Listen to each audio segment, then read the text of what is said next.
Boa tarde a todos. Então, eu sou Paulo de Tarso Freitas, médico endocrinologista e sou regulador ambulatorial vinculado à GECOR, Secretaria de Estado da Saúde, e médico teleconsultor em endocrinologia, também vinculado à GECOR, Secretaria da Saúde.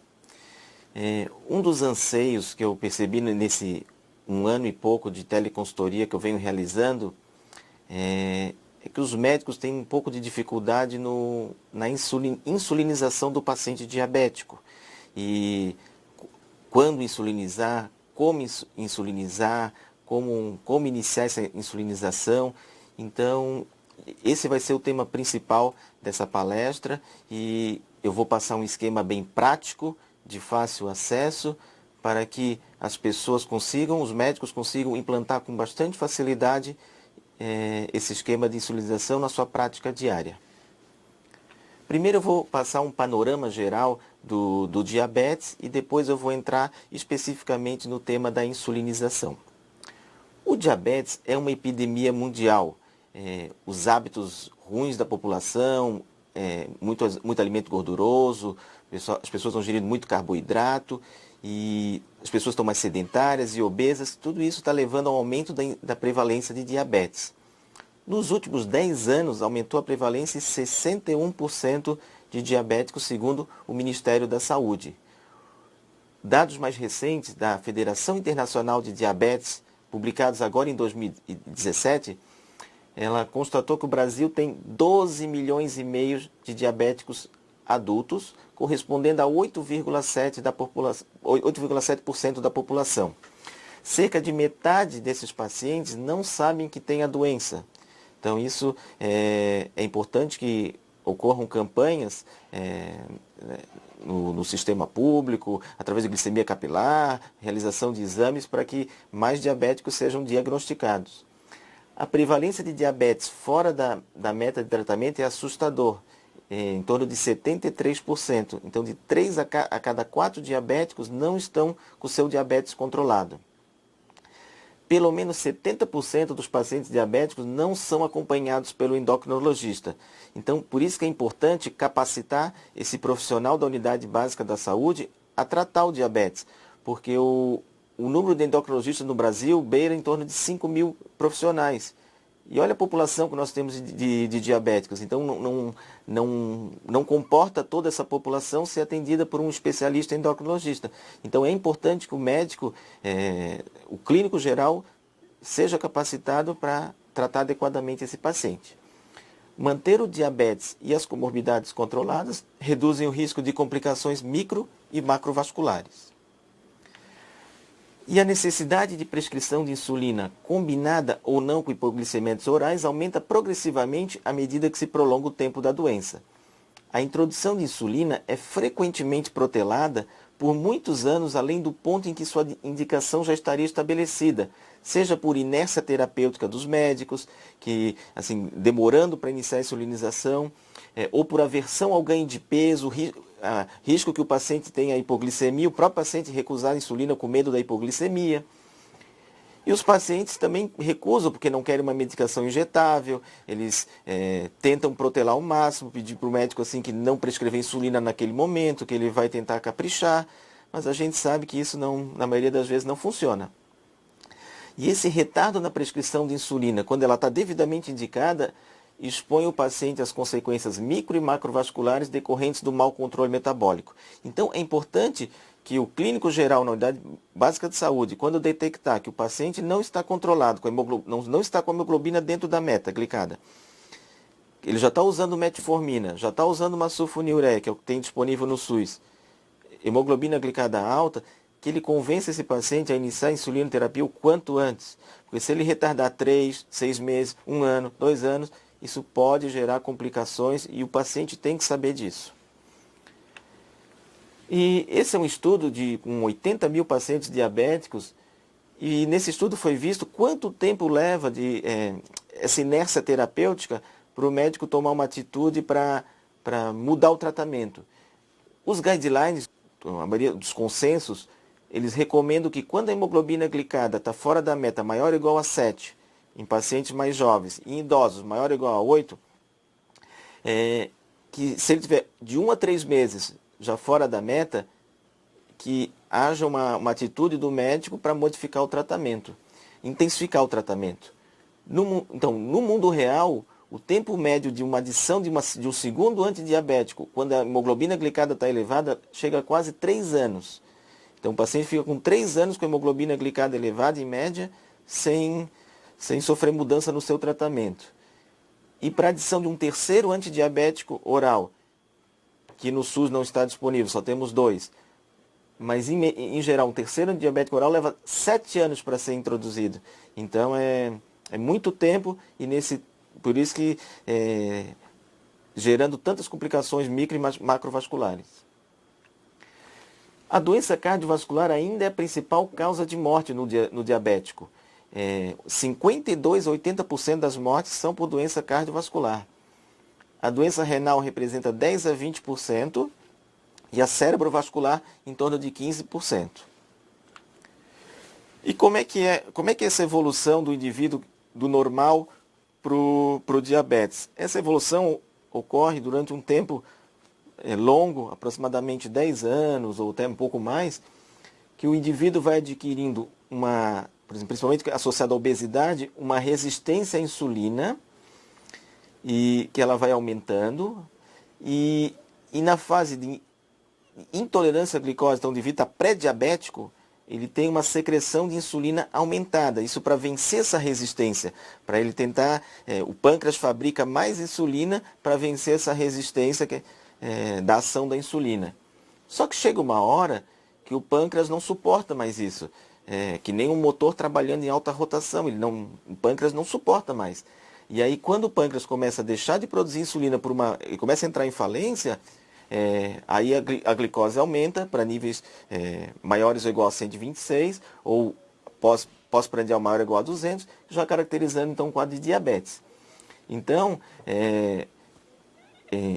aqui dá para ver na tolerância anormal à glicose, então vai cada vez ficando mais intolerante até o nível de diabetes, e na hiperglicemia de jejum também posteriormente aumentando. E como é que é esse declínio na função da célula beta? Como é que é essa progressão? O diabético, quando ele tem o seu diagnóstico, ele tem pelo menos 50% de perda da célula beta. Ele tem perda de 50% da sua capacidade de produzir insulina. Por isso que quando a pessoa recebe o diagnóstico de diabetes, ela não é mais tratada somente com dieta e atividade física. Todo diabético tem que usar medicação, 100% dos casos. Normalmente se começa com a metformina, às vezes começa com uma terapia dupla, dependendo do grau de diabetes, mas jamais tratar somente com dieta e atividade física, porque isso não evita a progressão da doença, e nós temos que segurar essa doença o quanto antes. Ele já está com perda de metade da capacidade de produção de insulina, então nós temos que evitar ao máximo essa progressão.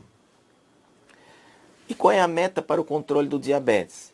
Então, a meta em geral, segundo as principais sociedades, a Sociedade Brasileira de Diabetes, a Sociedade Americana de Diabetes, recomendo que a hemoglobina glicada esteja abaixo de 7 nos adultos. Nos idosos, principalmente aqueles idosos mais debilitados, com sarcopenia, com um tempo mais longo de diabetes, com uma redução da expectativa de vida, com várias comorbidades, aqueles idosos já com doença cardiovascular, que já infartaram, ou que têm angina, ou que tenham hipoglicemias não percebidas, assintomáticas, esses idosos não têm que ter hemoglobina glicada abaixo de 7. Ela pode ficar entre 7,5 e 8,5. Porque no idoso, o risco da hipoglicemia é muito mais prejudicial do que o aparecimento das complicações. Uma hipoglicemia pode matar no idoso. Então a gente tem que ter muito cuidado e não fazer um tratamento muito rigoroso no paciente idoso. E a meta da glicemia de jejum, o normal é menor que 100, é tolerável até 130, e a pós-prandial normal manter menor que 160, mas tolerável até 180. E quando que nós vamos insulinizar esse paciente diabético?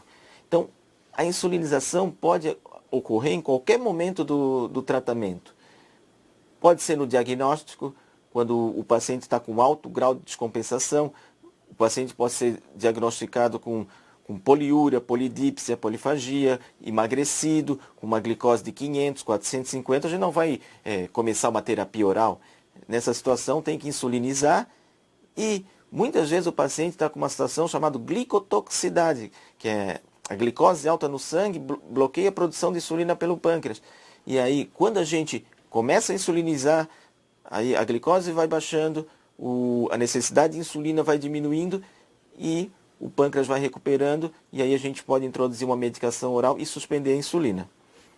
Em situações especiais como perioperatório, infecções e doenças intercorrentes, sempre usar insulina, não se trata com medicação oral. A insulina pode ser combinada com hipoglicemiantes orais após anos de evolução, à medida que diminui a reserva pancreática. Esquemas mais complexos e intensivos, semelhantes ao que a gente usa no diabetes tipo 1, naquela parcela de pacientes que evoluem com falência completa da célula beta após longo tempo de doença. Essa não é a maioria dos casos, mas pode ocorrer de haver uma insulinização plena no diabetes tipo 2.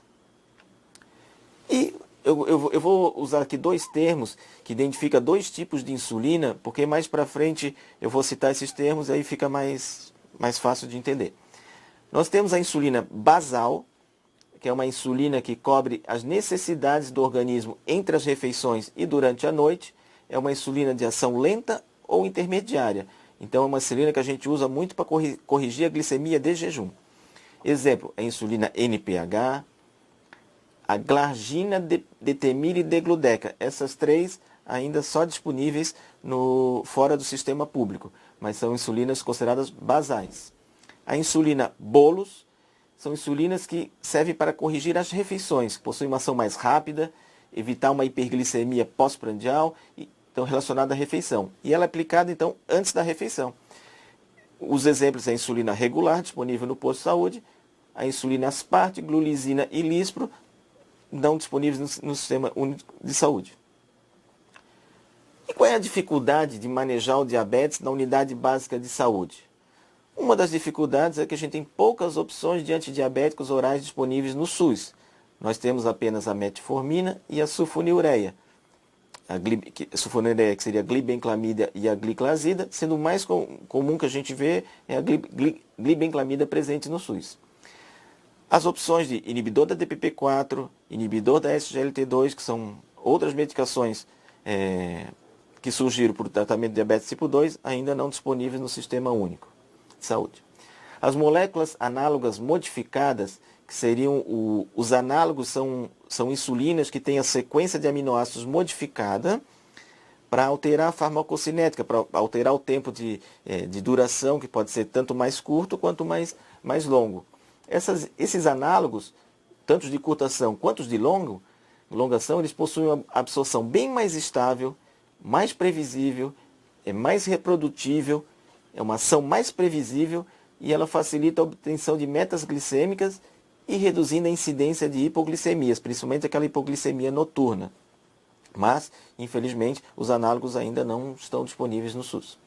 A absorção das insulinas regular e NPH é bastante variável, aliada à dificuldade de padronizar o processo de homogeneização antes da aplicação da NPH e das insulinas bifásicas.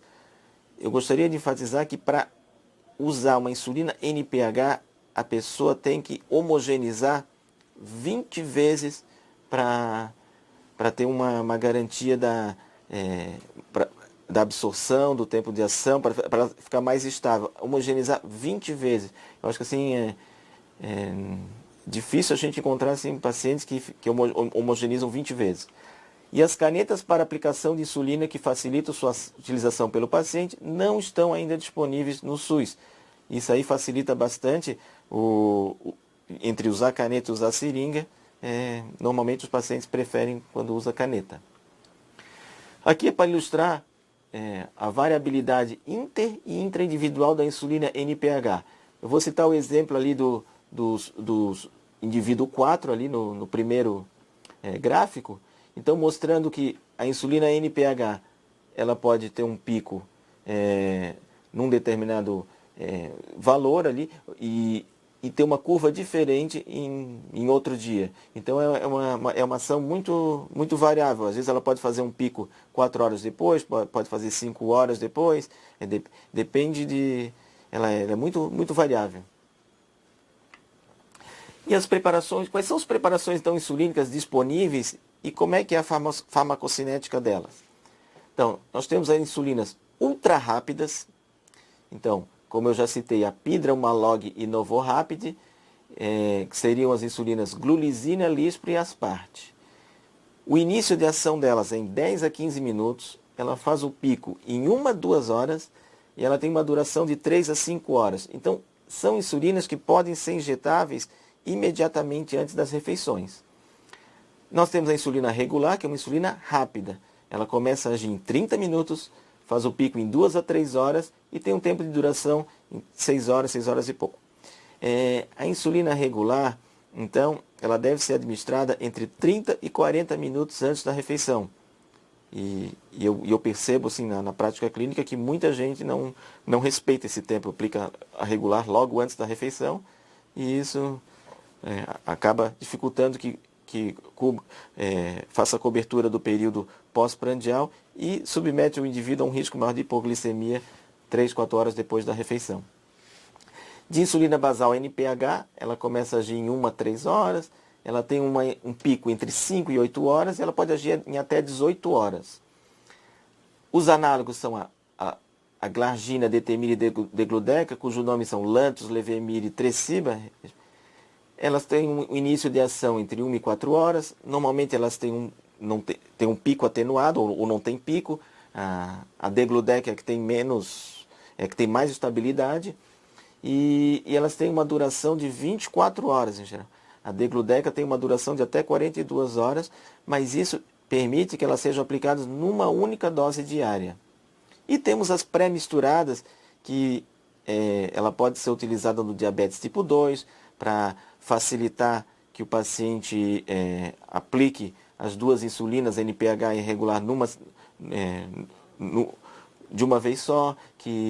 Então, em algumas situações, ela pode ser utilizada. Aqui para mostrar o perfil de ação das diferentes insulinas. Então, as ultra rápidas fazendo um pico mais precoce, uma ação mais curta do que a regular. A NPH é a que tem um pico maior, então ela tem uma maior variabilidade. A detemir e a glargina, elas têm uma curva mais, sem fazer esse pico, assim, uma curva mais atenuada.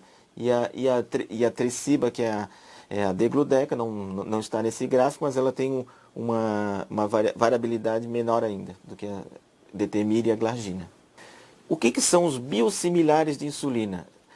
Isso aí é uma nova categoria, é considerado hoje é chamado genérico das insulinas.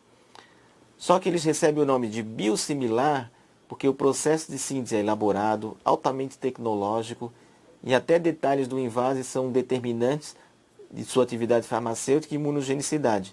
Então, o primeiro biosimilar está sendo introduzido no mercado agora no mês de dezembro. Vai se chamar insulina Basaglar, é uma insulina glargina. E a vantagem do biosimilar é que vai reduzir drasticamente o preço dos análogos de insulina. Só para citar o exemplo, em relação a Lantus, que é o fabricante detentor da glargina, houve uma redução de mais de 50% no preço com essa entrada do biosimilar. Essa insulina Basaglar vai custar em torno de R$ 42. E como é que é o esquema de insulinização no diabetes tipo 2? Como é que a gente começa a insulinizar? A primeira coisa que a primeira glicemia que a gente tem que corrigir é a glicemia basal. Então a gente foca na correção da glicemia de jejum. Por exemplo, o indivíduo está com glicemias altas o dia inteiro. Não adianta eu querer corrigir o pós-prandial sem ter corrigido o jejum. Primeiro a gente foca na glicemia de jejum. Então, a gente procura manter os antidiabéticos orais. É um método, a dose inicial pode ser iniciada com 0,2 a 0,3 unidades por quilo por dia. Então a gente prescreve 15 a 20 unidades ao deitar, é prescrita à noite para corrigir a glicemia de jejum. A titulação da dose deve ser feita com base na monitorização glicêmica de jejum, ajustando-se 2 a 3 unidades a cada 2 a 3 dias até atingir a meta para a glicemia de jejum. Então, a cada 2 a 3 dias, ele faz a média. Se estiver acima da meta, vai aumentando a insulina da noite. Opcionalmente, eu acho que um esquema até mais fácil, pode-se ajustar a dose aumentando 1 unidade de insulina por dia, se a glicemia de jejum estiver acima da meta. Nesse esquema, a sulfonilureia pode ser mantida ou sua dose reduzida ou até mesmo retirada. A metformina a gente sempre procura manter, porque ela evita o ganho de peso que pode ocasionar a introdução da insulina, e também diminui a dose que o paciente vai precisar de insulina, por ser um sensibilizador da insulina, né? E qual é o esquema de insulina? Então, a segunda etapa, por exemplo, a glicemia de jejum atingiu a meta. Aí a gente vai olhar a glicemia pós-prandial. Por exemplo, a glicemia depois do café, depois do almoço e depois da janta, 2 horas depois. A gente identifica qual o pós-prandial que está mais elevado. E a gente introduz uma insulina rápida antes da refeição, cujo pós-prandial está mais elevado. Então, a pessoa mantém a insulina basal e acrescenta uma dose de insulina rápida. Nessa situação, o antidiabético oral ainda pode ser mantido ou, eventualmente, retirada da sulfonilureia. E a insulina regular enfatizando, ela teria que ser aplicada pelo menos 30 minutos antes da refeição, e os análogos de ação rápida imediatamente antes da refeição. E o terceiro esquema é o esquema insulina basal bolus. Esse é o esquema parecido com o do diabetes tipo 1. Então, o indivíduo vai sofrer uma insulinização plena. É administrada uma dose de insulina longa ou ultralonga, os análogos, mais 3 ou 4 doses de insulina de ação curta ou rápida.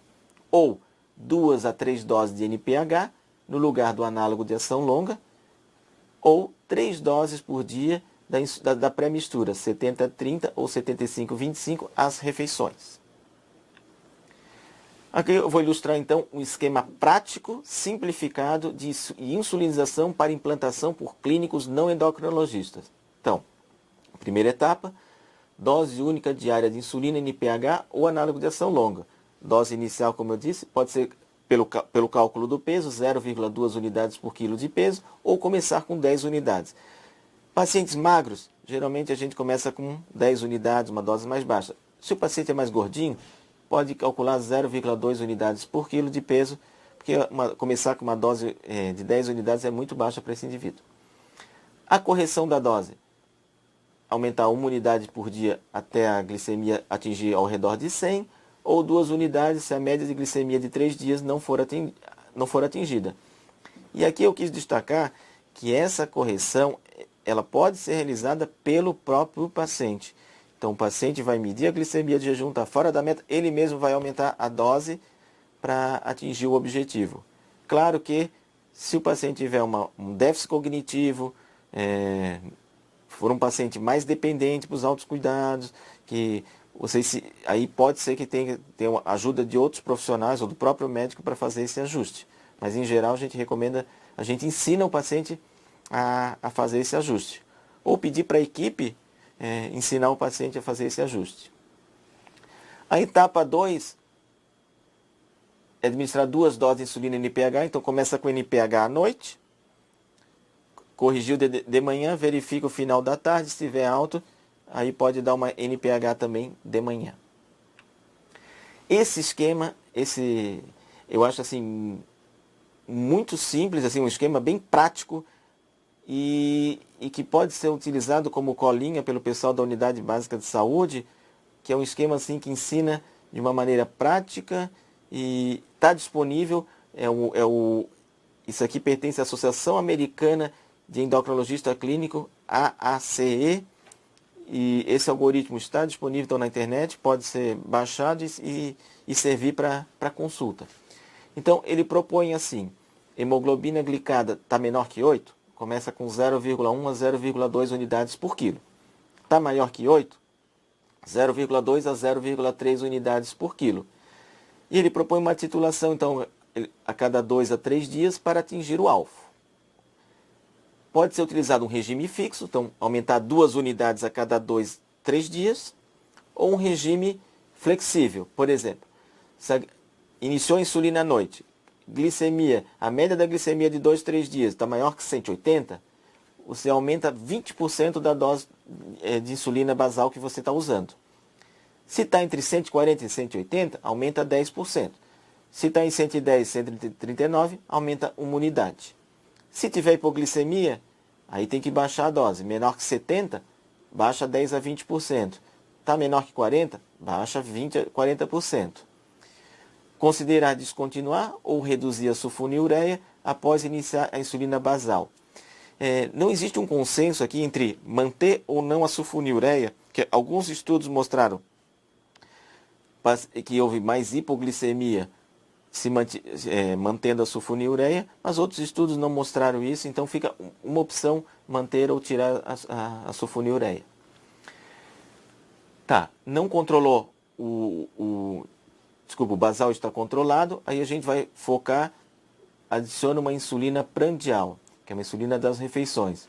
Aqui ao lado, vocês têm ali a opção de adicionar GLP-1, ou inibidor da SGLT2 ou inibidor da DPP-4. Também é uma opção, são medicamentos no mercado, mas eu não vou enfatizar essas medicações porque não estão disponíveis na unidade básica de saúde.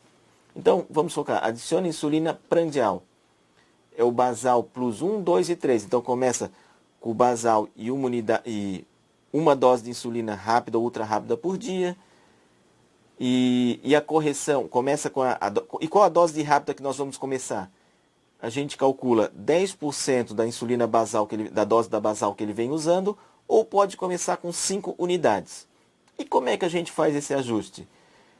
A gente começou, por exemplo, com 5 unidades. Verifica 2 a 3 dias a glicemia 2 horas após. Se ela tiver maior que 140 ou maior que 160, você pode aumentar 1 a 2 unidades dessa dose, ou o paciente mesmo pode aumentar, até atingir a meta. O outro esquema é o basal bolus. Isso é quando a gente vai fazer então a insulinização plena. Se eu vou começar um esquema basal bolus, um esquema intensivo, em geral a gente calcula 50% da dose oferta para o paciente como insulina basal e calcula 50% para distribuir entre as refeições. E começa com uma dose total diária de insulina em torno de 0,3 a 0,5 unidades por quilo.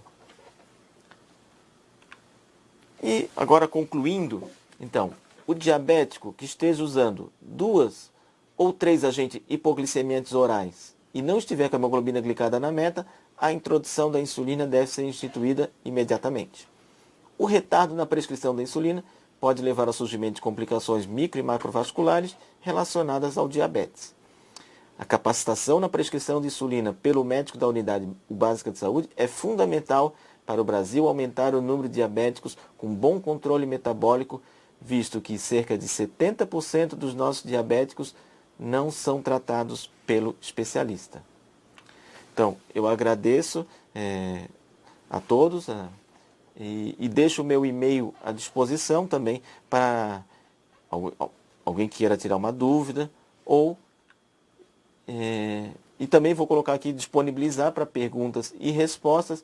Antes aqui, citação das referências bibliográficas, tem ali o consenso da ACE, que eu citei anteriormente, daquele algoritmo. E então é isso. Luiz Paulo de Lemos pergunta: existe alguma recomendação para o acompanhamento ou entrevista com a equipe antes de se alterar os valores de insulinoterapia para saber se existe algum erro ou dificuldade de adesão?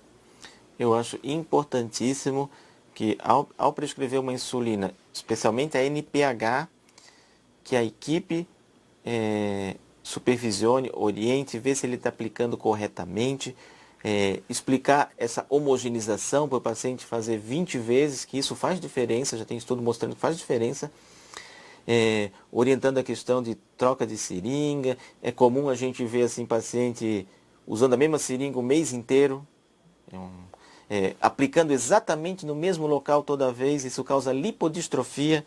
Então é importante, eu acho assim, que o médico prescrever, mas a equipe multidisciplinar acompanhar também esse paciente para ver se ele está fazendo tudo corretamente. Vamos lá.